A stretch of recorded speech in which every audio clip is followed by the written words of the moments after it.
bienvenue sur le plateau de TVBA où nous recevons des invités. Aujourd'hui, deux invités à mes côtés. Eliane Obis, présidente du comité du souvenir français de Gujan-Mestras. Bonjour, bienvenue. Bonjour. Et puis également Chantal Dabé, vous êtes conseillère municipale déléguée au patrimoine et au conservatoire de musique de Gujan-Mestras, également présidente du chœur GM.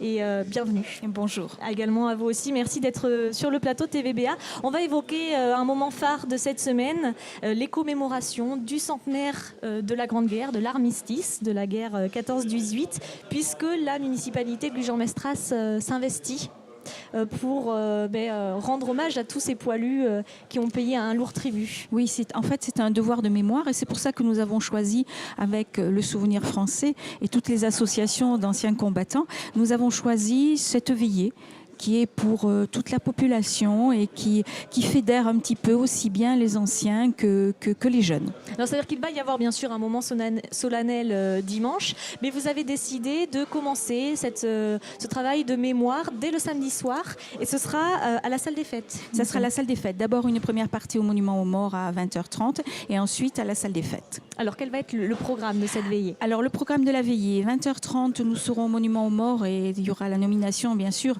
de tous les poilus qui sont sur le monument. En fait, ce sont les habitants gujanais qui sont morts pendant 14-18 et chaque enfant du conseil municipal des jeunes déposera un petit lampion en mémoire justement à ces défunts.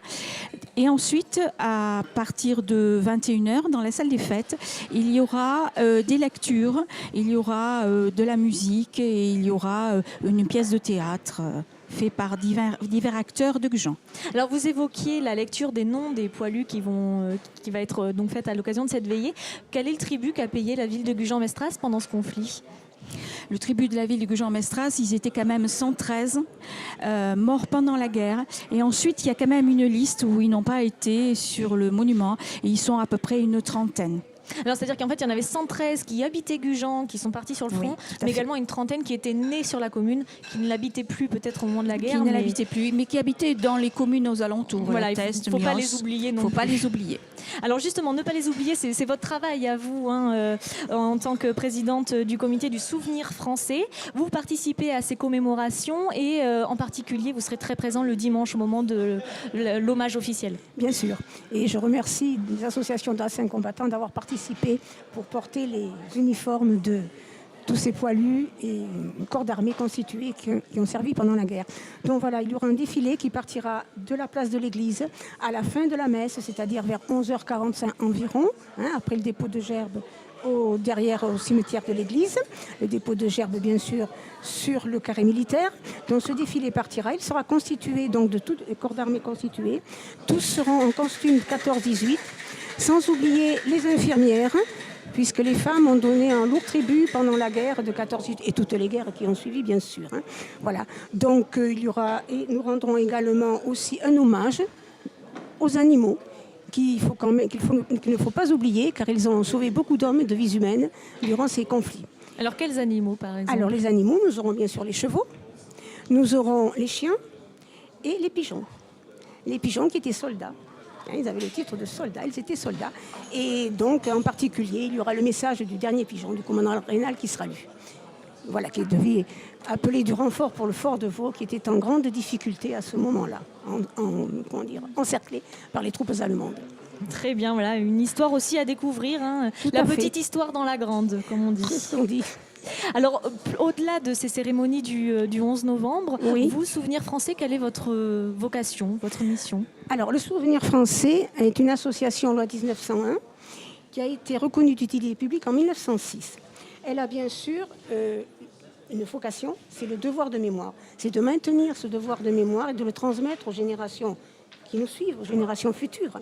Ensuite, elle a une mission qui est bien spéciale, c'est d'entretenir toutes les sépultures des morts pour la France dont les familles ont quitté Gujan-Mestras ou la région. Donc nous les entretenons, nous les désherbons, nous les entretenons.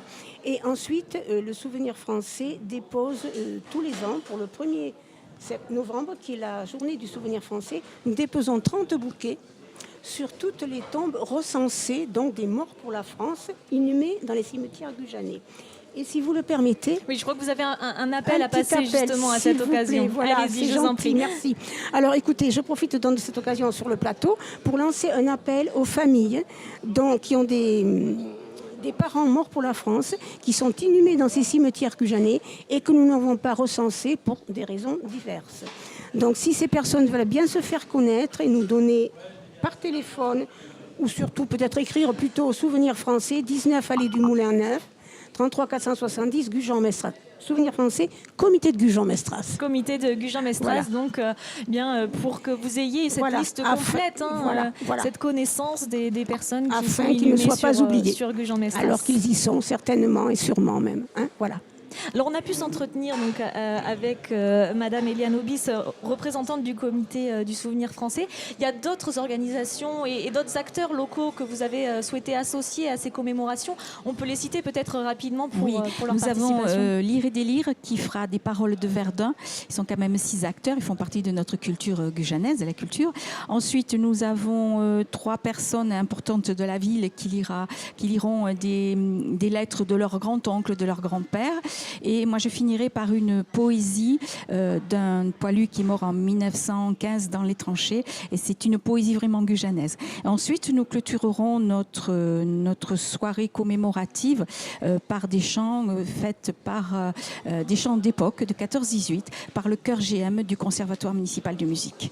Donc au-delà, c'est vrai, des associations d'anciens combattants qui œuvrent tout au long de l'année pour faire vivre ce souvenir, eh bien, ce sont une multitude d'acteurs et d'habitants simplement de Gujan qui se sont mobilisés. Et donc on vous invite bien sûr à les rejoindre sur ces 2 temps forts des commémorations à Gujan-Mestras. Merci en tout cas d'être venu sur le plateau. Merci à vous.